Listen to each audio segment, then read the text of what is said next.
Hello everyone. Welcome all of you. आज हम start करने वाले हैं chemical coordination and integration. Last videos में हमने न्यूरल कंट्रोल एंड कोऑर्डिनेशन किया था। एनसीईआरटी से लाइन बाय लाइन गए थे, बहुत इजी वे में हमने कंप्लीट किया था वो चैप्टर और आपका बहुत ही अच्छा रिस्पांस भी आया है। ओके, बहुत मतलब मेरे लिए तो बहुत ही अच्छा है, चाहे जनरली नहीं दिख रहा हो उतना उतना रिस्पांस, लेकिन मेरे लिए वो बहुत है। ठीक है, इसी तरीके से आप सपोर्ट करते रहिए। ठीक है, तो without getting delay let's get started. तो ड्यूरल कंट्रोल एंड इंटीग्रेशन, इसमें हम क्या पढ़ने वाले हैं? Chemical coordination and integration. इसमें हम किसके बारे में पढ़ने वाले हैं? हॉर्मोन्स के बारे में पढ़ने वाले हैं। बट इसको पढ़ने से पहले हमें जानना होगा कि हॉर्मोन्स क्यों ज़रूरी है।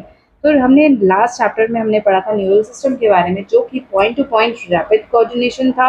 हम कोऑर्डिनेशन प्रोवाइड कर रहा था, ठीक है, अमंग ऑर्गन्स। जितने भी ऑर्गन्स है, ऑर्गन्स तक पहुंच रहा था, वो हर ऑर्गन्स के पास पहुंच रहा था न्यूरल सिस्टम। और जो इसका कोऑर्डिनेशन था वो बहुत ही फास्ट था, लेकिन उसमें एक हर जो भी अच्छी चीज़ होती है उसमें कहीं ना छोटी कमी रह जाती है। तो इसमें फास्ट होना तो अच्छी बात है, लेकिन इसके साथ साथ ये शॉर्ट लिव था। ठीक है, ये बहुत थोड़े टाइम तक रहता था। ठीक है, तो इसकी वजह से क्या होता है, नर्व फाइबर्स और थर्ड पॉइंट क्या है, नर्व फाइबर्स सारे सेल्स जो हैं बॉडी तक, उन तक नहीं पहुंच पाते थे। अब हमारे सेल्स को तो क्या चाहिए? कंटिन्यूस सेलुलर फंक्शंस के लिए क्या चाहिए? कंटिन्यूसली रेगुलेट करना पड़ेगा, तभी तो सारे सेल फंक्शन कर पाएंगे ऑन रेगुलर बेसिस। ठीक है, तो इसकी वजह से किसकी ज़रूरत पड़ जाती है? एंडोक्राइन सिस्टम की ज़रूरत पड़ जाती है। ये एक हीरो या आई वुड से हीरोइन की तरह, let us not be gender bias. तो इसमें क्या होता है, केमिकल इंटीग्रेशन करवाता है थ्रू हॉर्मोन्स। ठीक है, केमिकल्स किसके फॉर्म में रिलीज होता है? हॉर्मोन्स के फॉर्म में। ठीक है, तो ये अकेला ये कुछ नहीं कर सकता, तो इसको क्या चाहिए? इसको न्यूरल सिस्टम के साथ काम करना होता है।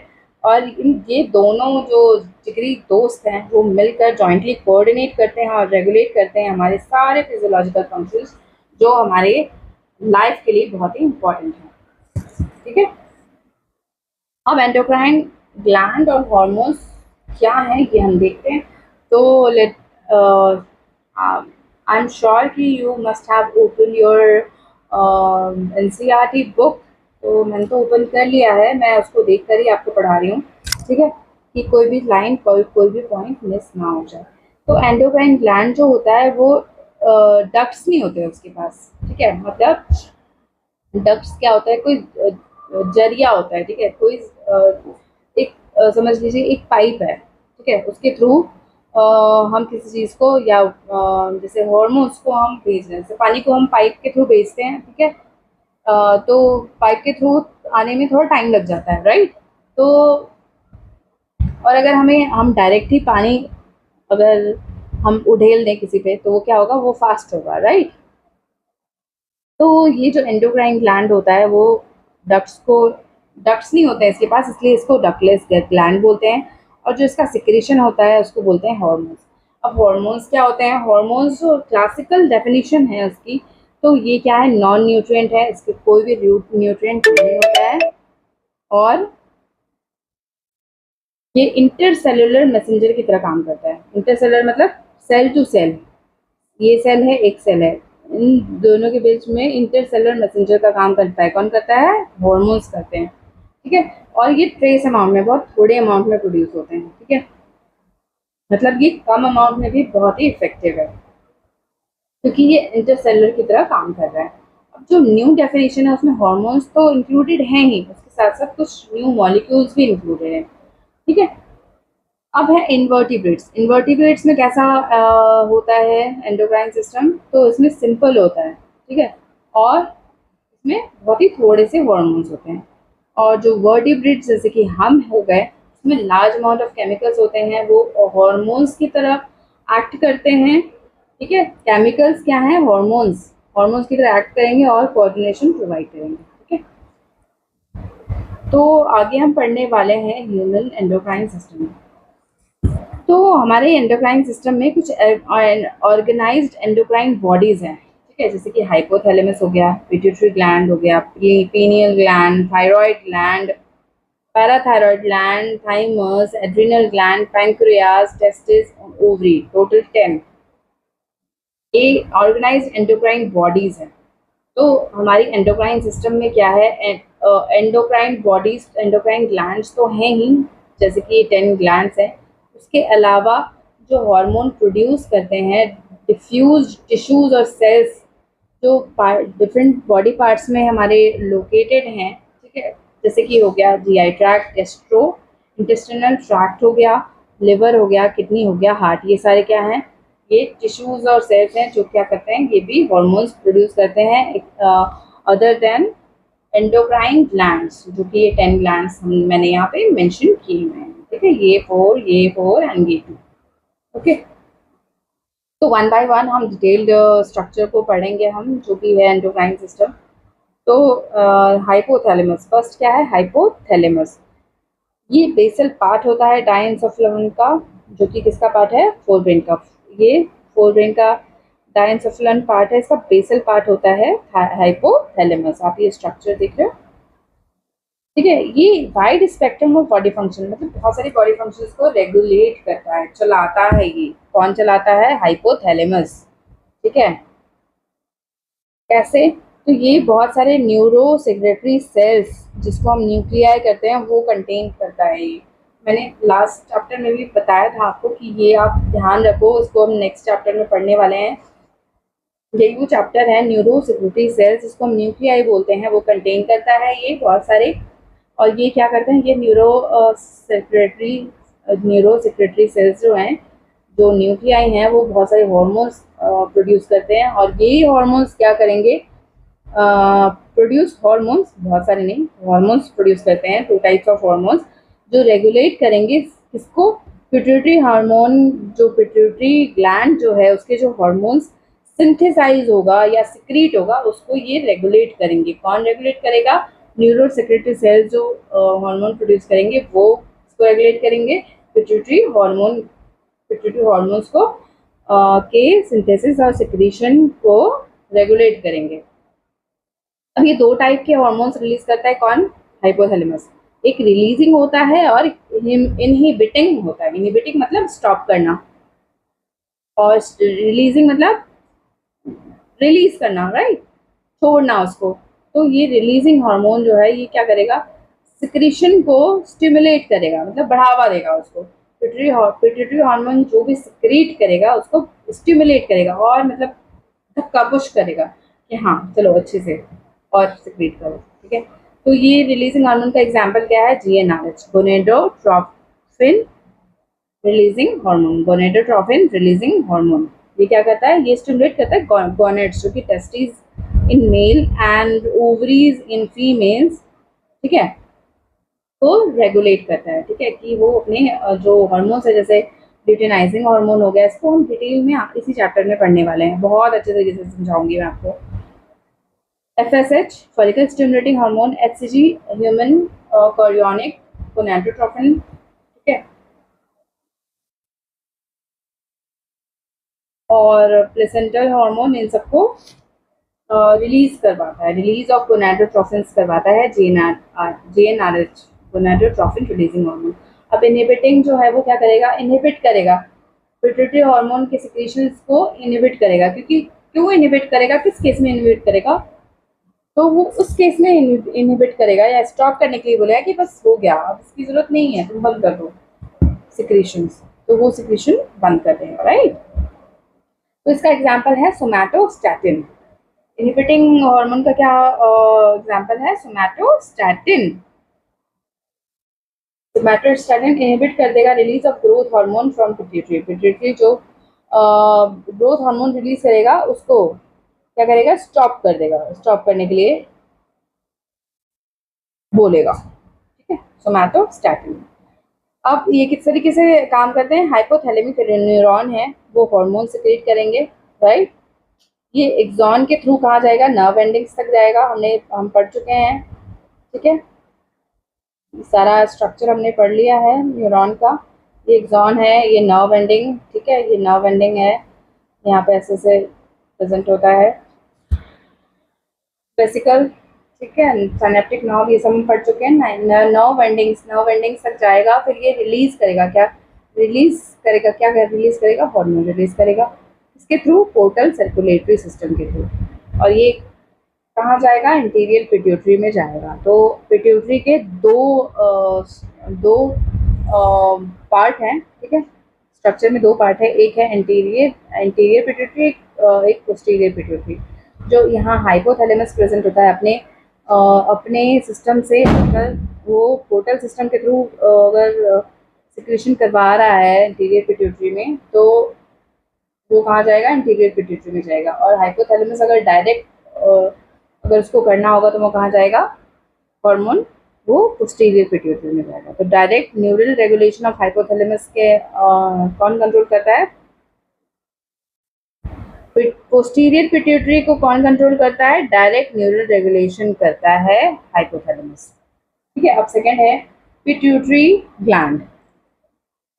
अब पिट्यूटरी ग्लैंड हम पढ़ते हैं। पिट्यूटरी ग्लैंड, ये जो दिख रहा है आपको स्ट्रक्चर, ये देखो आप, ये बोनी कैविटी जो है सेला टर्सिका, इसमें प्रेजेंट होता है। ये सेला टर्सिका दिख रहा है आपको, ये सेला टर्सिका है, और ये सेला टर्सिका है, और इसके यहाँ पे पिट्यूटरी प्रेजेंट होता है, ठीक है, ओके। सेला टर्सिका है attach to hypothalamus by stalk से हाइपोथैलेमस, ये स्टॉक दिख रहा है आपको, ये पिट्यूटरी है, diagrammatic presentation of pituitary and relationship with hypothalamus. तो ये जो है ये पिट्यूटरी ग्लैंड है, ये स्टॉक से, ये हाइपोथैलेमस है, ये हाइपोथैलेमस है, और ये पिट्यूटरी है। इसका ये जो पार्ट है ये इंटीरियर पिट्यूटरी है, और जो ये वाला पार्ट है वो है posterior pituitary. Interior pituitary, posterior pituitary, ठीक है। तो ये जो सिस्टम दिख रहा है ना आपको, ये वाला स्ट्रक्चर, तो ये क्या है, पोर्टल सिस्टम है, पोर्टल सर्कुलेटरी सिस्टम बोलते हैं।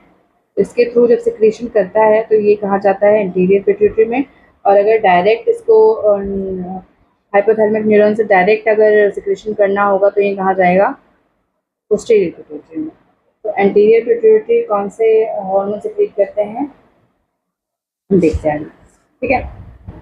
इसको डिवाइड किया गया है एनाटॉमिकली, स्ट्रक्चरल वाइज, ठीक है, एनाटॉमिकली, क्या हो गया मुझे, एनाटॉमिकली, ओके। एडिनोहाइपोफाइसिस और न्यूरोहाइपोफाइसिस में डिवाइड किया गया है। एडिनोहाइपोफाइसिस क्या है, पिट्यूटरी ग्लैंड को हाइपोफाइसिस भी कहते हैं, हाइपोफाइसिस, ओके।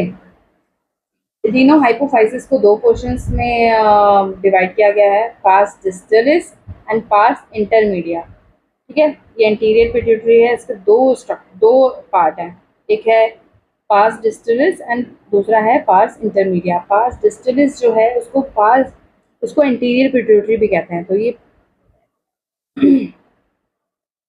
ये एंटीरियर पिट्यूटरी क्या है, पार्स डिस्टलिस, ठीक है। यहाँ पे आप सोच रहे होंगे कि पास इंटरमीडिया क्यों नहीं लिख रहा है, ठीक है।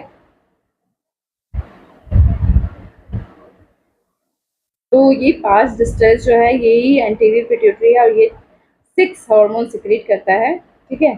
पास इंटरमीडिया जो है इसके साथ फ्यूज होता है इन ह्यूमंस, ठीक है।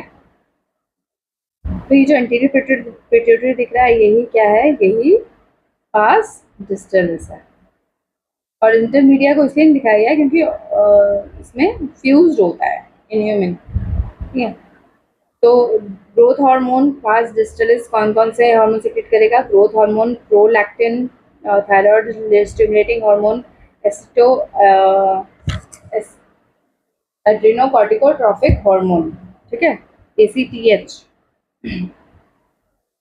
फिर है ल्यूटिनाइजिंग हार्मोन और FSH, ठीक है।